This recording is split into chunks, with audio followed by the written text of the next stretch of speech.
menyebut dimulai dari polemik dari 51 pemberhentian pegawai KPK, ada cukup banyak kejanggalan teman-teman.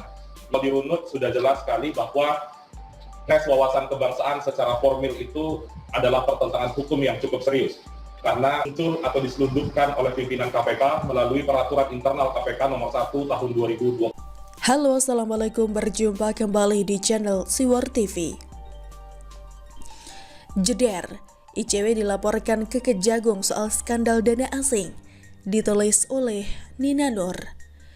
Pasca revisi Undang-Undang KPK dan dilantiknya para pimpinan baru KPK serta pasca hebohnya 75 pegawai KPK tidak lolos TWK atau tes wawasan kebangsaan, ICW Indonesia Corruption Watch kerap terdengar suaranya menuduh KPK macam-macam, yang soal pelanggaran etik pun dilaporkan ke pihak kepolisian.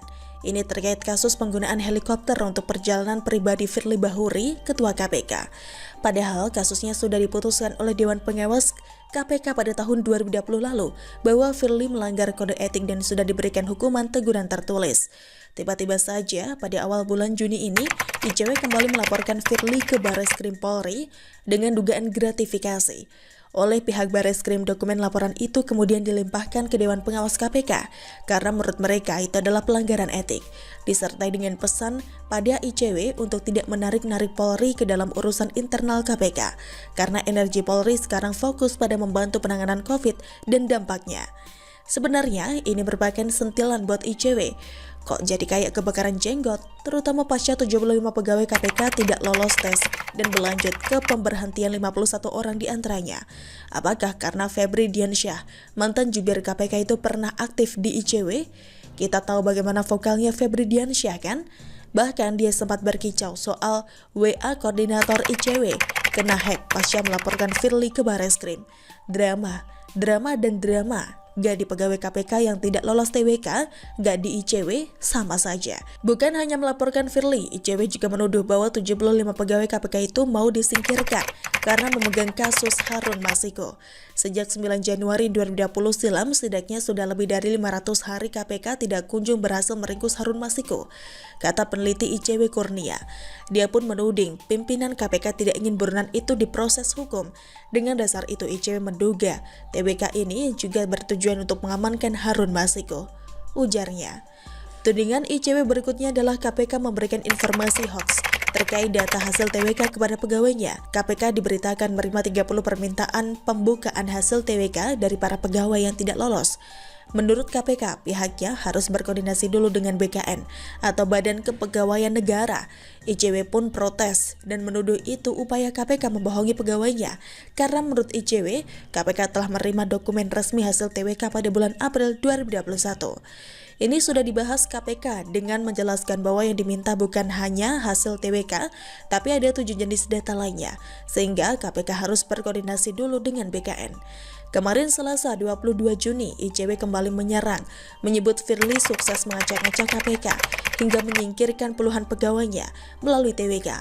Firly disebut ICW berhasil menurunkan tingkat kepercayaan publik terhadap KPK.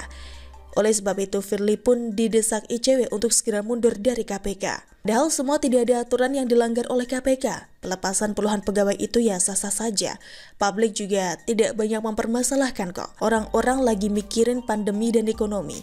Mungkin karena kelakuan ICW sudah keterlaluan, sehingga dibalas dengan gantian kena tuduhan yang menohok dan memalukan. Sebuah lembaga bernama Studi Demokrasi Rakyat atau SDR kemarin melaporkan ICW ke Kejaksaan Agung Republik Indonesia atau Kejagung. Hari ini kami melaporkan dana hibah asing yang diterima oleh ICW yang melanggar Undang-Undang Nomor 8 Tahun 2008 dan Permendagri Nomor 38 Tahun 2007, terutama di Pasal 40 Ayat 1 dan Ayat 3, bahwa selama ini ICW tidak pernah melaporkan dana-dana hibah yang diterima kepada publik, melainkan hanya dilampirkan saja di laman websitenya, ungkap Direktur Eksekutif SDR Hari Purwanto.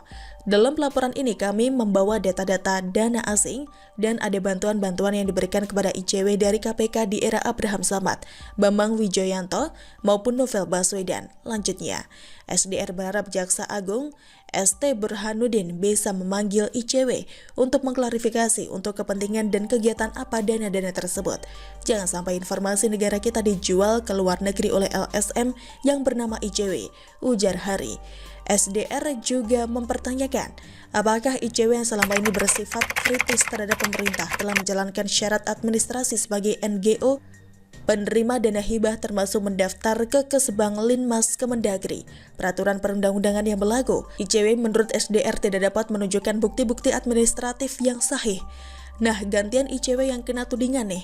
Salah satu bukti yang dicantumkan dalam laporan SDR itu adalah hasil rapat dengar pendapat antara Pansus Angket KPK dengan pakar hukum pidana, Profesor Romli Atmasasmita. Pada tahun 2017, saat itu terungkap adanya dana hibah yang masuk ke ICW senilai 96 miliar rupiah dari 56 donor asing. Bagaimana ceritanya? Dilansir dari jawapos.com dan tribunnews.com, waktu itu Profesor Romli memaparkan bahwa dia meminta laporan keuangan KPK tahun 2015 dari BPK. Di dalam laporan BPK ada aliran dana cukup besar dari KPK ke ICW. Ujarnya, dana dari KPK ke ICW itu berasal dari dana hibah.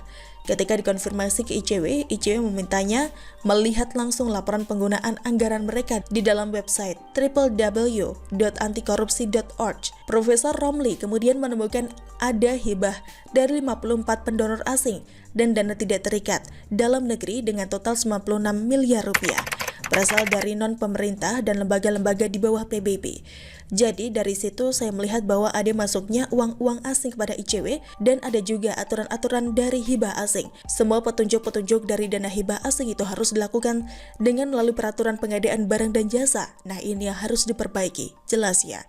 Profesor Romli juga memaparkan cerita dari PLT Ketua KPK, Taufikur Rahman Ruki. Setelah ditagih donor pemberi dana, saya panggil Sekjen KPK, minta pertanggungjawaban dasarnya apa.